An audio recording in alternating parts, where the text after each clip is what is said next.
Hello,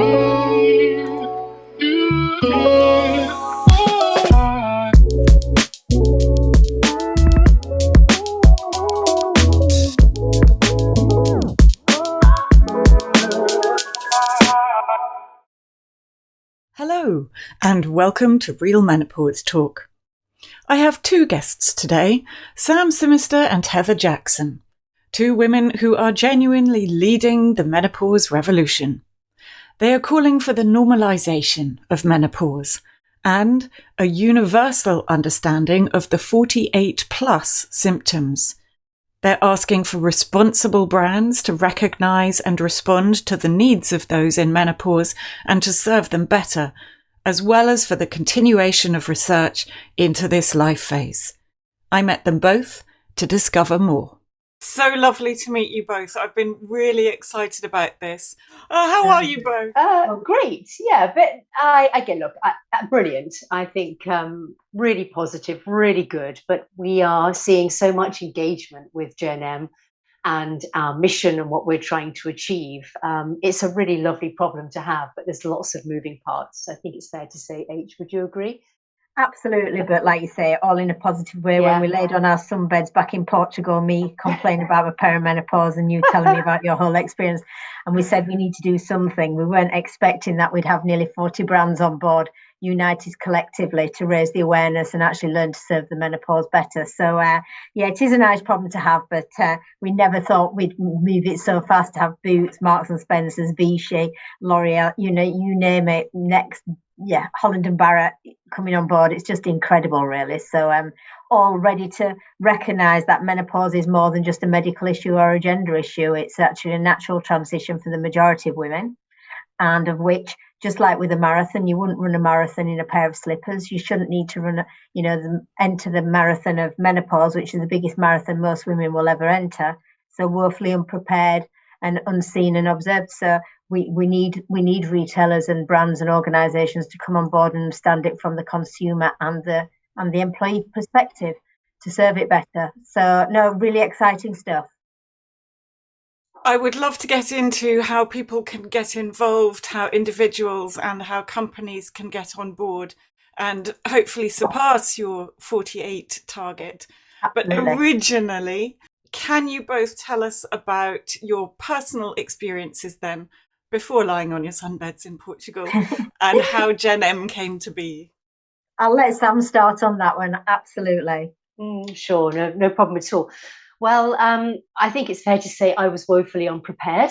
I thought that the menopause, of course, would happen, but I just wasn't prepared, wasn't thinking about it. At the time, I had a big job. I was running our global supply chain for Innocent. I was traveling. And really, without even knowing it, I was starting to see some serious symptoms affecting how I was on a day-to-day basis, namely anxiety, loss of confidence. I was having the most shocking sweats, which were stopping me sleeping. And this was just snowballing, really. And it got to a point, Hattie, where I just couldn't cope. And for those that know me really well, that's not something you expect to hear out of my mouth, that I can't cope. But I did get to a point where I resigned. I had a conversation with my boss and I just had to get off the wheel. That's how it felt. I have a very compassionate CEO. I am one of the lucky ones. And I'm delighted to say that we did talk through the situation and I found a way to work and support my symptoms. But what I did find quite quickly was when I started to Google the menopause, the perimenopause, there was absolutely nothing coming up. I've worked in this industry, the food industry or the fast-moving consumer goods industry for over 30 years. And I would have thought that if you were to put menopause into sites for some of these big global brands, you would see some solutions coming up for one of the 48 and growing symptoms to your situation. They all have the solutions in their portfolio. I would have expected there to be some great information and some great signposting, and there was nothing. And I found that to be quite frustrating. And it was only really after a particular meltdown in a very well-known retailer on the high street that I would have thought would have had a product to help with my night sweats that I just thought, this is crazy. surely there's something we can do about this to bring people together, to really normalize this conversation. So that was my story, really. And I was sort of fueled with that personal experience and personal frustration at the point that I met Heather. And Heather can now talk about her experience, but it was really the perfect storm, if I'm honest, because these two personal experiences came together around the same time. Right. Well, Hattie, my background was I ran an organisation that was all about taking women's careers forward in middle management into the executive. So I built a company that supported 150 global organisations and over 20,000 women to take their careers forward. I cashed in that business, nearly 3 years ago, and I was ready for my Thelma and Louise time. I was quite selfish about it. My kids had all grown up and for the right reasons all left home. And, I got my business to a great place. And I was going to be climbing Kilimanjaro, doing base camp Everest and everything else, which I started to do. But this was going to be my selfish me time, because as women, we often don't give ourselves that credit for you feel guilty about it. I was guilt-free. I was going to be swinging from those chandeliers. I really was. So anyway, cut a long story short, I did my Kilimanjaro and I did my Everest base camp, but I was absolutely shattered. And people say, well, you were doing Everest base camp, what do you expect? But I'm a very fit person. I'm a very mentally fit person. And these experiences, I was prepared for the expeditions. I was coming home, I was emotional, I was overwrought, I was tired, I was falling asleep on a settee, I was like snapping at anyone and everyone. And long story short, the doctors first diagnosed what they thought was Graves' disease, because I started to go to the doctors. And in fact, my journey to finding out about perimenopause, I got to know the first name of the receptionist at the doctors more than I did anything else, because I'm not a hypochondriac, but I'm someone who's determined on, if I don't feel right, I'm going to find out what it is. And anyway, long story short, they tried me for Graves' disease, they tried me for bone cancer because of my aches and my pains, and they tried me for every dog and its dinner. They really did. And all the time they kept saying, and have you got regular periods? Yes, I've got regular periods, no problems there. My kids thought I was going batshit crazy. I didn't like myself. I was just an emotional wreck. And I met up with Sam, who I'd met through my previous business, because she was a great inspiration to many of the women that I worked with as an executive woman who was getting on and doing, not getting on in age, by the way. But yes, I thought I'd better get that in. And Sam and I met for dinner, and she said, Heather, what's happened to you? The last time I saw you, you were so excited about your future. You've lost weight. And I just burst into tears, and I just said, I'm just not myself. And recently, I said, in fact, I went back to the doctors this week and they've diagnosed me as depressed. And I said, actually, how can I be depressed when I've got more cash in the bank than I've ever had? My kids are all really happy. I've been a single parent and they're really happy doing all the things they wanted. I've just got my bucket list of expeditions planned and everything else. If this is what makes you depressed, heaven help me. Do you know what I mean? And so she said, come to Portugal. I'm going to work out there, so come over and have a few days there, and we'll have some time together. Anyway, whilst I was over there, she said, actually, Heather, I don't think you're depressed at all. I think you're perimenopausal. Well, one, I had never even heard of the word, and two, I certainly hadn't been brought up at the doctor or anything else. So Sam went back into her office to work, and I indulgently sat on a sunbed. And I mean, there are worse places to Google an illness or a diagnosis, but I Googled perimenopause, and woe be told, at the time it looked like there was about 35 symptoms, and I could count 28 that I felt I'd got. So it was like with joy that I realised I wasn't dying. I wasn't got dementia, because again, I'd been checked with my brain scan for I'd got really bad brain fog, where I was talking 1 minute, and it might happen today, talking 1 minute and then stopping, wondering what on earth I'm talking about and what was the last thing I said and who on earth is on that Zoom call. But anyway, let's fingers crossed that won't happen. She came out of the office and said, my God, I'm perimenopausal. I can sort this out now. And she said, well, that's where the trouble begins. Now you know what you are. You now try looking for all the things that you might need to accommodate yourself and to help you through this. Because, let's be honest, menopause, perimenopause, it's, we're time poor, busy women, whatever we're doing in our lives. This is an inconvenient thing that we're least expecting. And so back to my previous business, I suddenly, as obviously Sam was looking at, feeling frustrated about being let down and invisible, I was also looking at, my God, 20,000 women I've supported to take their careers forward. How if, like Sam and I, who had classes, quite intelligent women who've been in control of our lives and prepared for everything that's been coming in our careers, how on earth had we allowed something like this to come over and knock us down by a bus?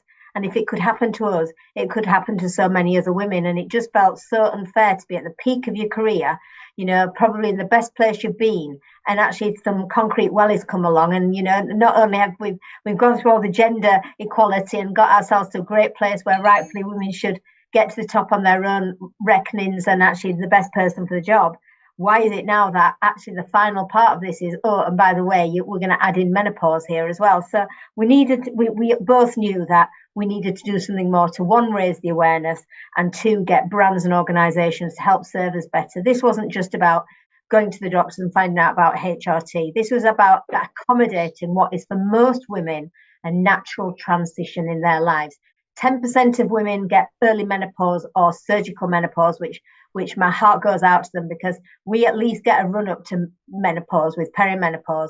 They just wake up after their operation and they're straight into menopause, and that must be really frightening. And GenM is all about accommodating and including all women of menopause, whether you got it at 21 or you got it at 51, as I was. We need to normalise the conversation and bring men into it as well. So that was the background to me coming on board this and finding out what I needed to do for myself and for many other thousands more, millions, 15.5 million women in the UK and 1 billion women globally by 2025. Something needed to be done, and Sam and I decided brands and organisations couldn't not be part of this. So how did you create what is now GenM? Sam, do you want to start? Yeah, I think the thing we probably should say is that we both had very strong instincts off of the back of our experience, but we also wanted to get some data around us. So we embarked on some research, statistically significant research. We spoke to over 2,000 women in midlife to understand how they were feeling. And the data, the results are illuminating. They amplify the voices of thousands of women in midlife, which basically became the foundation for what it is that we're trying to achieve here, we're striving to achieve. It's also provided an incredible, frankly, business rationale for brands and organizations. You can't ignore that data. It's really rich and it's really important.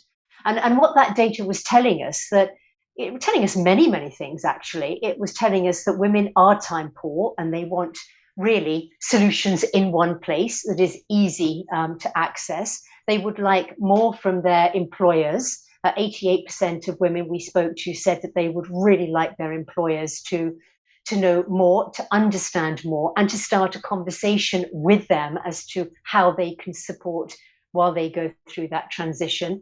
Over 90% said that they were actually demanding more from brands because they were tired of feeling invisible, overlooked, and underserved. And the data goes on and on and on, Hattie. So basically, this research was incredibly important for us because it then enabled us to structure what GenM is now becoming, which is a very strong platform to unite as a partner all of these brands and organizations. And as Heather says, focusing on not just employees, but also consumers and society in general. To add on to that and what Sam's eloquently put there, GenM believe that menopause isn't a medical or a workplace issue or a gender issue per se. It's a sum of all parts. And actually, so when companies come on board and they start to straight away go and see the D&I or the HR team, actually, we need to recognise that menopause impacts all parts of their business because it impacts all society. Directly or indirectly, men and women are affected by menopause. The highest rate of suicide is with women between 51 and 53. The highest rate of divorce is instigated by women or breakup of relationships is in that same age group. And now we're seeing a lot of women who are leaving the workplace, not because of the culture of the business. We've worked on the barriers of what's holding women back from leaving a company because, the culture's not right. Well, now we're actually having women leave because they're just not diagnosing themselves as menopausal and just not feeling themselves and being like Sam, overwhelmed or anxious and just going, enough's enough, I don't need this. And so many companies are finding that in the average where a male partner, say, of a company would leave at 60, women are leaving at 51 or 52. Now, this is a massive impact on our economy as well. because we can't afford to lose talented, skilled women who do bring that difference to business. Around. So when people say, when organizations say, oh, we'll do something for the workplace, it's actually, no, you need your marketing, you need your comms, you need to understand you're talking to the right audience, you need to understand, are you talking to the right audience? Because again, like, you look at vegan, and I haven't got anything against vegans, my daughter's one, but 2% of the UK population are vegans. And it's not rocket science to underestimate the money that's spent on understanding that audience, product development, signposting them to where the vegan aisles are and vegan products and everything else. And actually not wanting to make that annoy one. We no one wants to annoy a vegan at the best of times. Well, 2%, you look at that 2%, and then you times that by 10 and you get 20%. That's the menopausal audience currently in the UK. And actually, you sort of think, well, where's our signposting? Where's our product development? Where's our understanding? Where's our campaigns to understand us? Where's the images of us to see us, feel us, hear us? It is time. And yes, there is a consumer pound to be made there, but a very purposeful consumer pound. Because let's remember, money makes the world go round. And if these brands and organisations can smell the coffee and realise that they've got merchandise and products that could support those women, well, actually, this is about helping those women find them quicker. Our evidence says they want to search and they want to find things easier. And when you've got 48 symptoms and the average woman can only name between 3 and 5 symptoms, let's just remember, if women, as women can't know our own symptoms or what's going to happen to us, how on earth can we expect men to understand it? And how on earth can organisations or businesses service it better if none of us talk about these 48 symptoms? So the first part of partnering with GenM is to get brands engaged in understanding there's 48 symptoms here. And not only do they need to know about them, but the country needs to know about them as a whole. So that's where we've gone on, building a partnership model. Brands come on board, they unite with us, collectively raise the awareness, but actually by doing everything that they pledge to do, we completely, over the period of years that we're going to be taking them on board, they will completely learn to serve it in a better way. I was in Holland and Barrett last week and saw a dedicated menopause aisle, and they're one of your partners. So that was very encouraging. I've read some of the Department for Education and Health's report on menopause as far back as 2017, and Marks and Spencer's were doing pretty well compared to many other companies then. And they've obviously stepped right up so far. Who were the rest of your founding partners, or who are so far? Obviously they're increasing daily, which is terrific. Absolutely. And what really drew them? What are they implementing as their first port of call? Well, actually, you just bear with us because it's November now. They partnered up with us on the 1st of October. So we've got brands like Boots, Marks and Spencer's, as you say, Holland and Barrett, Bravissimo, Simba, you name it. Just look on our site, www.gen-m, and anyone can see the brands who've been brought on board. But most of them in this first year, it's the intent. Our report, as Sam said, quite clearly showed women felt that brands weren't aware of them or they were underserved. This is saying we intend to understand you better. We understand to know more about this menopause, and we certainly intend to look to serve you better. So, it's not rocket science that we're not going to wake up tomorrow morning and everyone's going to have a pop-up aisle in their stores and that, but the biggest stores are really accommodating this now. Next have actually got a better search engine on their website now that you can put in menopause and it will bring you clear some of the products that they've got that could accommodate some of your symptoms. The same with Boots. Boots have actually positioned an incredible new page that they never had before on pure menopause. Your Vichy's are starting the same. We've got the Fairmont Windsor Park group, the Fairmont group in, and the Aurora group who owns the Fairmont Windsor Park, which is the latest, biggest world-class spa that's joining in January. They've committed to not only just have better facilities for our employees within the hotel brigade, but they're also looking at recognising that women, a good night in a hotel can only be a good night if you're getting a good night's sleep. They're putting menopause packages together to actually complement. And so if a woman wants a cooling pillow, if she's got hot sweats, so they can actually ask for things. At the end of the day, it's about making companies think about this differently. What could they be doing? How could they accommodate it? Because most women want to be seen, and actually we're very trusting and loyal. If a company looks with the intent to be doing something great for us, You will support them. You will actually work with them on actually, this is great. This chill pillow is really great, but have you thought about doing this? We will start to work better with brands. And that's what's been missing at the moment. Everyone thinks menopause, HRT, and off you go. Well, back to like I said about the marathon, we need women better equipped. From the change changes everything. I know people think it's a fuddy-duddy word, the change, but actually as a brand person, I'd love it to be called the change again, because it does what it says on the label. It changes everything from the hair products that you need to use for possibly your thinning hair to the skin and body conditions you need, because my God, you get into perimenopause and menopause and you put it on and within 5 minutes you're wondering whether you've put it on or actually did you put it on, has your brain fog covered you, to the clothes that you might need to wear, to the sleepwear, to the bedding you might need for your sleepwear or the fans. And if you really want to transition properly into menopause, you can't do it without the equipment and everything right. And as we've said earlier, better preparation gives better experience in the menopause. We need to explain to more women why food, nutrition, exercise, it's all vital. Whether you take your HRT or you don't take your HRT, you still need to accommodate the holistic side of this and get the right goods that are working for you now and accept everything about you is changing. So modify it accordingly. And I think it's fair to say, as Heather mentioned, this is really the start for a lot of our brands who have come on board. But what we're really excited about is the research will continue, because this doesn't just stand still. So there'll be more nuggets of research and data that will continue to come through.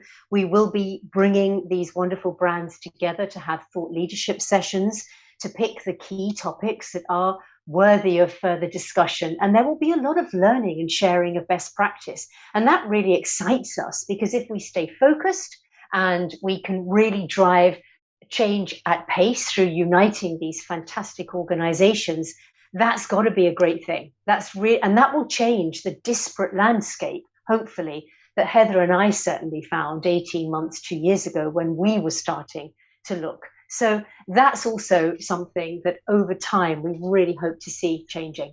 And the collect is great, because do not get me wrong, there's been a lot of work in this field for the last 18 months, 2 years. You've got your Davina McCalls and the great documentaries they're doing. You've got your Dr. Louise Newsom and pushing on the doctors and preparation and education of those. You've got Caroline Harris pushing with Dan Danzibrink on the education, and then the HRT side of the medical and the legislation of it and everything else. This is all great, but it still felt very gender and very medical, when actually it's a natural, as we've said, it's a transition. It's not a disease.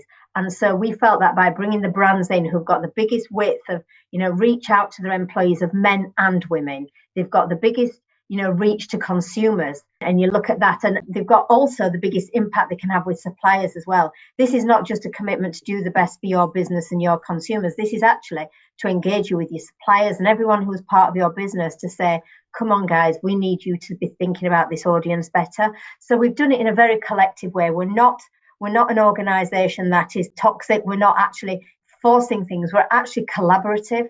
We're not a movement that's activist. We're actually a movement that's collaboratives.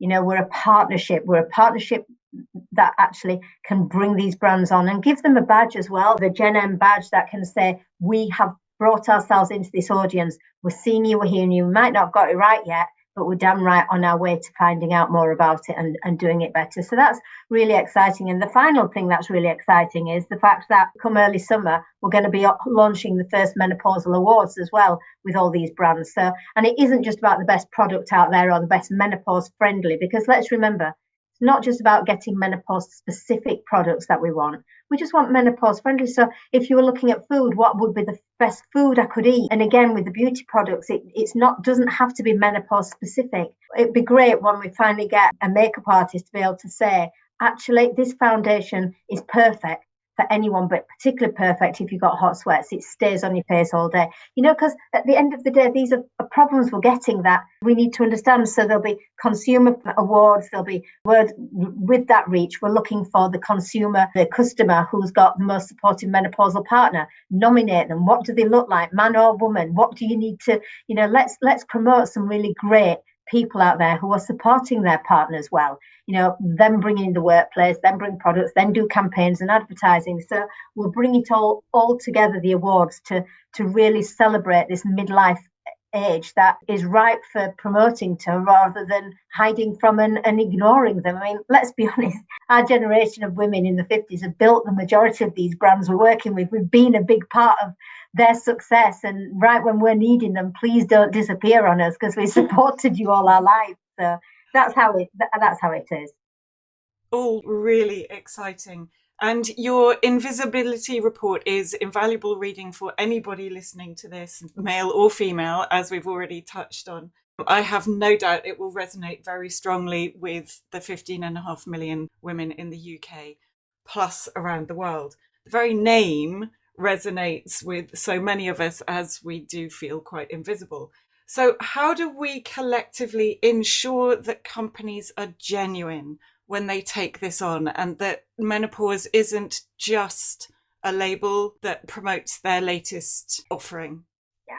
Well, again, understanding that menopausal audience, if you look at the legals that they put into going through our contract and everything else, none of the companies that we're working with are intending on ever promoting something or doing something that they feel that they couldn't justify why they're doing it. And many companies do get nervous about being able to be part of us, until many of them have started to feel, oh, we should be doing some more before. And we said, no, it's actually about intent. So they are very protective about this. They want to get it right, which is why they're really respecting what we're doing. And at the end of the day, when it comes to menopause friendly, we work with them. We bring in the right medics and that to check out anything that they might be doubting on it.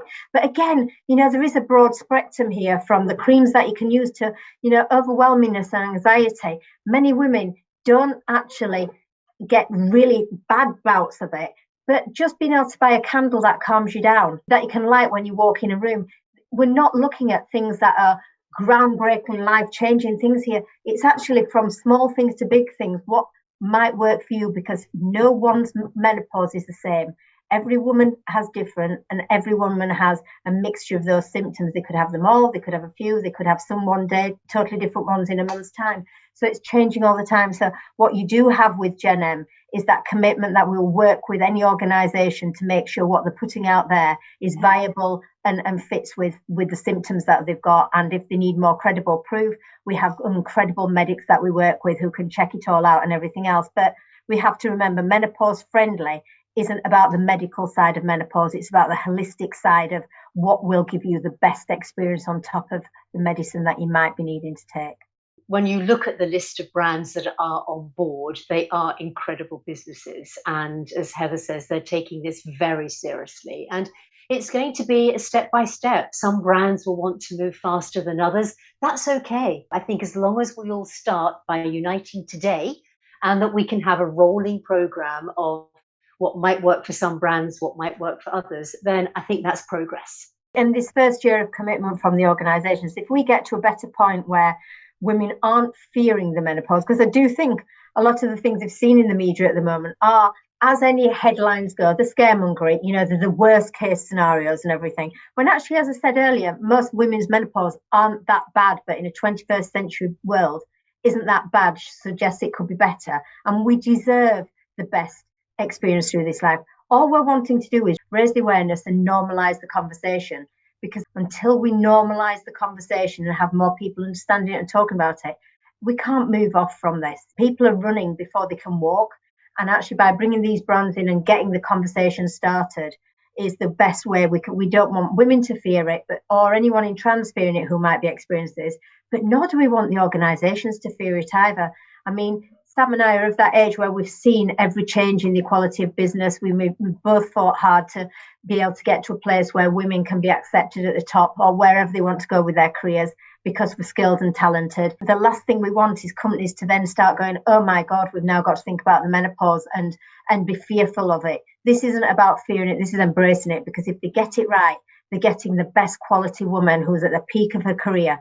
All we're asking for is support. This isn't about having long-term off or anything else. This is actually having understanding, supporting and accommodating the menopause with that individual who really does want to be the best version of herself. No woman wants to feel like crap. She's not enjoying this experience and she does want to feel better. So it's how we can support her to do that with her work colleagues and home life alongside it, because that's the other part about the society thing. No matter what a workplace does, if the family and the partner back at home isn't accommodating, it's not going to make her feel any better. It's got to be a whole work and home place, and the society have got to get on board this. So how can the individual woman get involved and on board with GenM? We are starting this business with businesses, but of course, businesses employ people, and we absolutely want individuals to feel that they can have a voice. From my perspective, individuals can certainly start looking, if they're employed, certainly start looking within their own organizations and open the conversation. I know in my experience, once I opened the conversation, it led to really great things.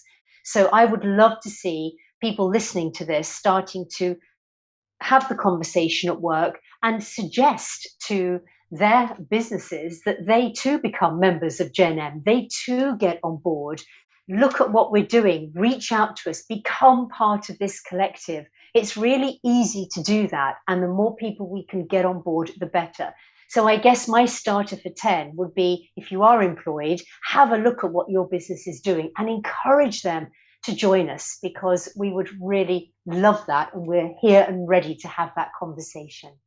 GenM's always believed we're the partner of brands, but we want to be the voice of the consumer here. And it is women like ourselves, that Sam and I, we're no different to the women that we're representing here. And obviously, I'd like to be a bit more diverse in my look, because menopause at the moment is a white middle class problem right now, when it actually, GenM is about inclusivity and bringing all cultures in, but we can't help how we look and what position we have, but we've got to do something about this. But actually, we are absolutely inclusive in this. But what we're saying is actually, if as a woman or anyone, I was a great follower of Anita Roderick from The Body Shop, and she once said, if you think you're too small to make impact, try sleeping in bed with a mosquito.